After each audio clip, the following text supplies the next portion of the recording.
Good evening. It's Friday, July 17th. It's cooled off. It's only about 95 degrees. We've lost some of our squash plants, but surprisingly, we still have quite a bit of squash left. We've been harvesting every day. We've been canning every evening. We've been freezing tomatoes every evening. Our kale now look like little palm trees. And our Swiss chard is coming back from the blister beetle attack. Today we're going to continue to harvest. I have to get the beets in. As you can see, the determinate tomatoes are just chock full of green tomatoes that are just now starting to turn. The tomatoes in the trellis we're picking every day as they're turning red.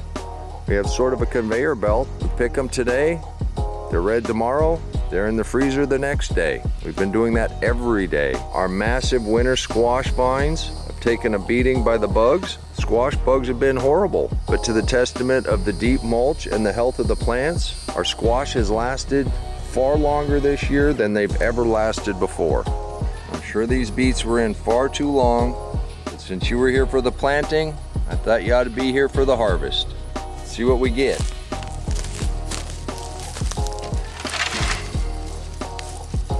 Probably gonna lose most of these tops, but I was told if we got any good tops like that to try to save them. And those actually are the good ones to eat anyhow.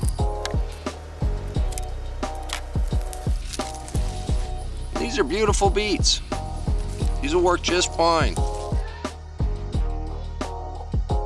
And actually some of the smaller ones, if I can leave them in, I probably will.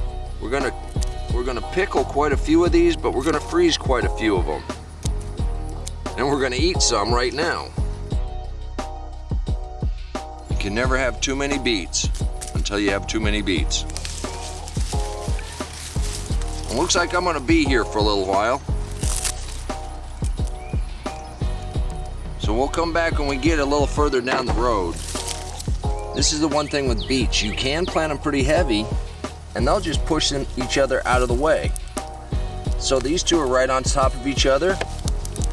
They just slid each other right out of the way. So that's not a bad haul of beets.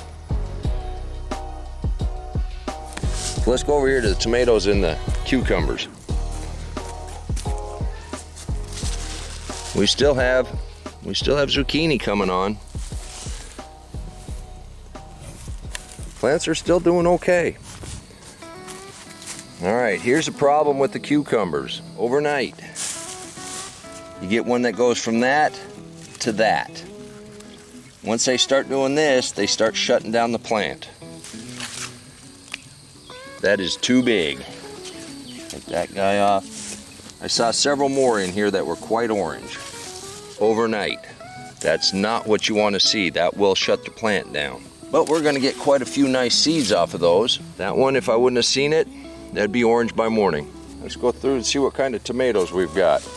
Well, we've come through and taken off most everything that's ripe for this evening. We are very blessed with the amount of tomatoes that we have.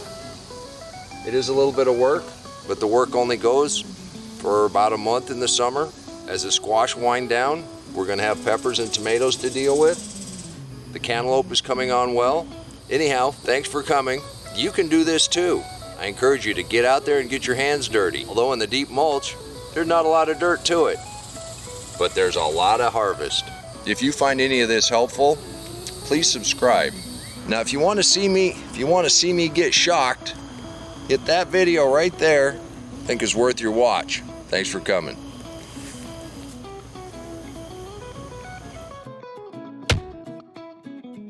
Come on, let's plant. Let's go plant garden.